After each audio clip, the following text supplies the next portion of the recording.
ఈ తెల్లవారుజామున వేకువ వాక్యం కొరకై ఈ ఉదయకాల సమయంలో అపోస్తలుల కార్యములు 13:33 నీవు నా కుమారుడవు, నేడు నేను నిన్ను కంటిని. ఈ వచనంలో ఇద్దరు వ్యక్తులు గురించి మనం చూడవచ్చు. ఒకటి నేను అని దేవుడు తన గురించి చెప్పుకుంటున్నాడు.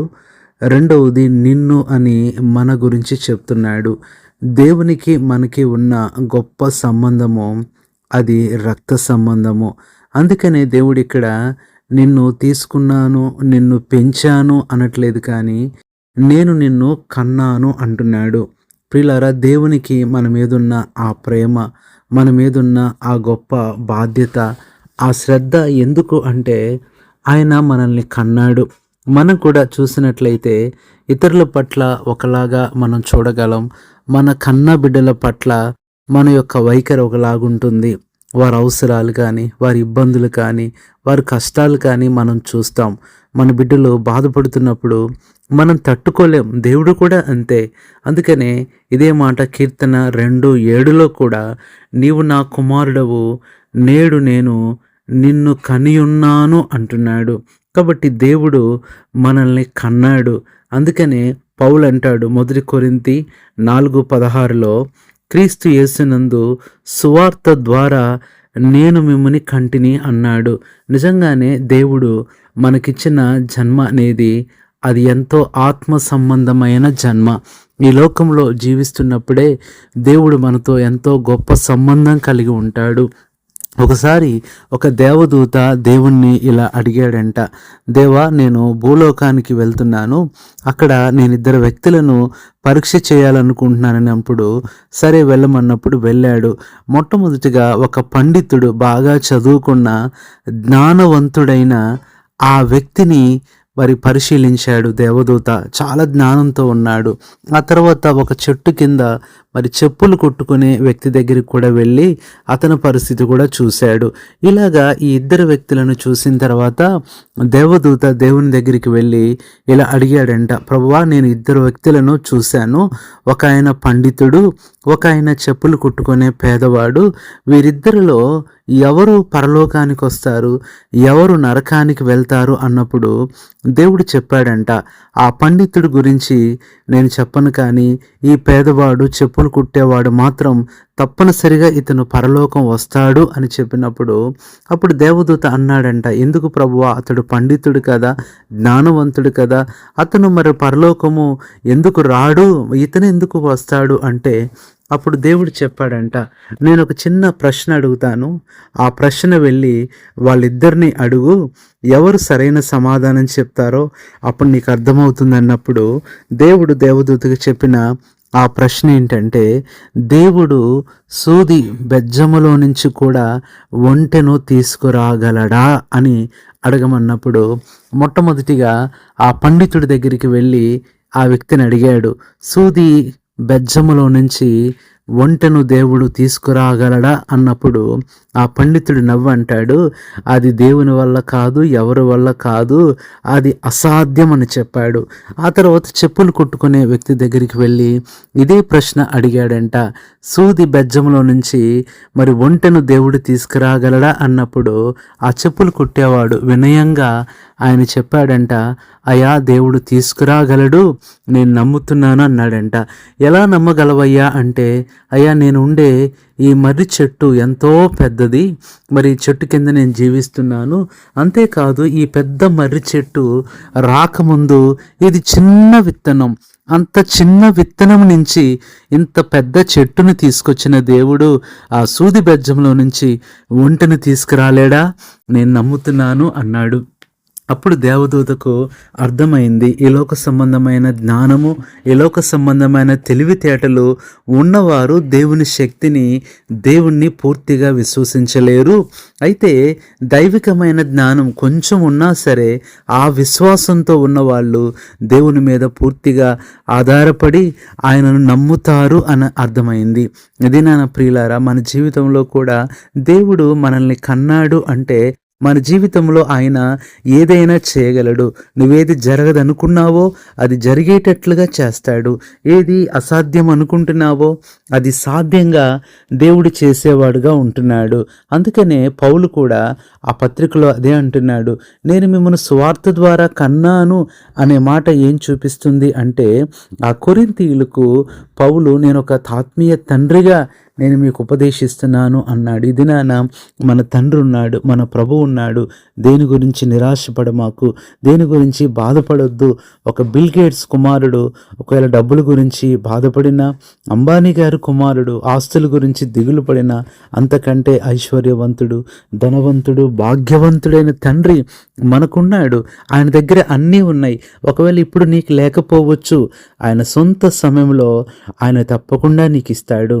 కాబట్టి ఇక్కడ మనం చూస్తే దేవుడు మనల్ని కన్నాడు అంటానికి 7 విషయాలు మనం చూడవచ్చు. దేని ద్వారా ఆయన కన్నాడు అంటే, మొట్టమొదట రోమిలికి రాసిన పత్రిక 3:26లో క్రీస్తు యేసునంది రక్తము నందలి విశ్వాసము ద్వారా ఈ దినాన మనము నూతన జన్మ దేవుని చేత ఆయనకు మనము కనబడుతూ వచ్చామంటే ఇది విశ్వాసము ద్వారా. ఈ మాట గుర్తుపెట్టుకోవాలి. దేవుడు మనల్ని కన్నాడు అని చెప్పటానికి మొట్టమొదటి సంబంధం విశ్వాసం. ఆ విశ్వాసం అనేది ఎన్నో గొప్ప కార్యాలు మన జీవితంలో దేవుడు చేసేవాడుగా ఉన్నాడు.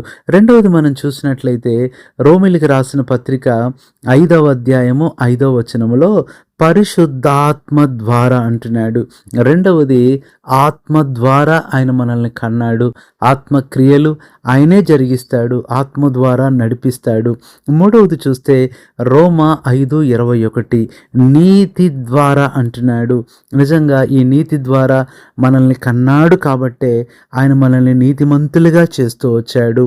ఆ తర్వాత నాలుగవది రోమా 8:37 ఆయన మనలను ప్రేమించిన వాని ద్వారా లేదా ప్రేమ ద్వారా మనల్ని కన్నాడు. ఈ ప్రేమ మన జీవితంలో ప్రతి దినము ప్రత్యక్షపరచబడుతుంది. ఐదవది చూస్తే రోమా 16:25 మధ్యలో మాట లేఖనముల ద్వారా లేదా వాక్యము ద్వారా. ఈ దినాన దేవునికి మనకి ఉన్న ఆ జన్మ సంబంధము అది వాక్య సంబంధం. ఆ వాక్య శక్తి మన జీవితంలో ఎంతగానో గొప్ప కార్యాలు చేసేదిగా ఉంటుంది. ఆరవది మనం చూస్తే 2 కొరింథీ 1:11 ప్రార్థన ద్వారా మనము దేవుని బిడ్డలమై ఆయన మనల్ని కన్నాడు అని చెప్పటానికి రుజువై ఉంటుంది. అందుకనే మనకు తెలుసు. ఏడవది మనం చూస్తే హెబ్రీయులకు రాసిన పత్రిక 7:25లో ఈయన తన ద్వారా లేదా యేసుక్రీస్తు ద్వారా మనము ఆ తండ్రి ద్వారా కనబడుతూ వచ్చాము.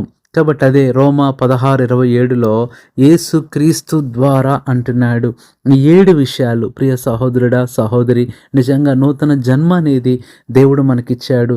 అందుకనే జల ప్రళయంలో అందరూ నశించిపోయినప్పటికీ 1 పేతురు 1:20 ప్రకారం 8 మంది నీటి ద్వారా రక్షణ పొందారు. తిరిగి వారు జన్మించిన అనుభవంలోకి వచ్చారు. కాబట్టి దేవుడు నిన్ను నన్ను కూడా ఇలాంటి అనుభవంలో జన్మింపజేస్తున్నాడు. ఆయన ద్వారా ఇలాంటి రక్త సంబంధం మనం కలిగి ఉన్నాం. కాబట్టి ఈ దినాన నువ్వు చింతించొద్దు, బాధపడొద్దు, దిగులు పడొద్దు. నీ తండ్రి దేవాది దేవుడు, ఆయన నిన్ను కన్నాడు.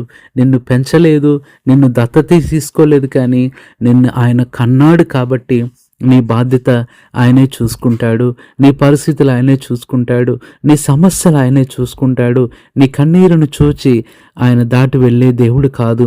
ఈ ఉదయకాల సమయంలో ఇంత గొప్ప ప్రేమగల తండ్రి, నిన్ను కన్న తండ్రి నీకుంటే ఎందుకు దిగులు పడతావు? ఆయన మీద భారం వేసి ఆయనకు అన్నీ అప్పగించి నమ్మకంగా ఆయన్ను చూస్తూ ముందుకు వెళ్ళు. నీ జీవితంలో తన కుమారుడిగా, నీ జీవితంలో తన కుమార్తెగా గొప్ప కార్యాలు చేస్తాడు. అలాంటి కృప ఈ దినం నుంచే దేవుడు నీ జీవితంలో ప్రారంభించి అద్భుతములు చేయలాగున నీ కొరకే ప్రార్థన చేస్తాం. పరిశుద్ధుడైన తండ్రి, ప్రభువైన యేసుక్రీస్తు నామములో నీ పాదములు వందనాలు స్తోత్రాలు చెల్లిస్తున్నాం. ఈ ఉదయకాల సమయంలో తెల్లవారుజామున వేకువ వాక్యము వేకప్ వర్డ్ ద్వారా మీరు మాతో మాట్లాడుతూ వచ్చినందుకై స్తోత్రములు చెల్లించుకుంటున్నాం. నీవు నా కుమారుడవు, నేను నిన్ను కంటిని అని చెప్పిన మాటను బట్టి ప్రభువా, మమ్మల్ని కన్న దేవుడవు, పౌలు స్వార్థ ద్వారా కొరింథీయులను ఎలాగైతే కన్నాడో ప్రభువైన యేసుక్రీస్తు ద్వారా మమ్మల్ని మీరు కన్నారు. పాప జీవితం అంతా తొలగించి నూతన జన్మము ద్వారా మమ్మల్ని కని ఏడంతల అనేక విషయాల ద్వారా ప్రభువా మా జీవితంలో నువ్వు కన్నావు అనే రుజువును ప్రభువా మీరు నెరవేరుస్తూ మీరు ఎంతో సహాయపడుతున్నందుకు వందనములు చెల్లిస్తూ ఈ యొక్క ఉదయకాలం ఈ మాటలు వింటున్న మా ప్రియులు వారి ప్రతి ఒక్కరి అవసరత తీర్చి వారికి తోడై ఉండి నడిపించి ఈ దినమే గొప్ప విజయము, నెమ్మది, సమాధానం వారు ఏదైతే అడుగుతున్నారో ఆ విషయాల్లో గొప్ప ప్రభువా మరి సమృద్ధిని అనుగ్రహిస్తూ రమ్మని, ఈ దినమంతా వారి పనులు ప్రయాణాలు సఫలం చేయమని ఈ వాక్యం ఆశతో వింటుండగా ఈ ఏడంతల మేలులు వాక్యము ద్వారా ఇప్పుడే వారి కుటుంబంలో అనుగ్రహిస్తూ రమ్మని, వారి బిడ్డలను కూడా దీవించమని, బలహీనంగా ఉన్న వారిని స్వస్థపరచమని, బలపరచమని ప్రభువైన యేసుక్రీస్తు నామంలో ప్రార్థిస్తున్నాము తండ్రి, ఆమేన్. మన తండ్రి అయిన దేవుని ప్రేమ, మన ప్రభువైన యేసుక్రీస్తు కృప, పరిశుద్ధాత్మ అన్యోన్య సహవాసం మనందరికీ సదాకాలం తోడయుండి నడిపించునుగాక. ఆమేన్.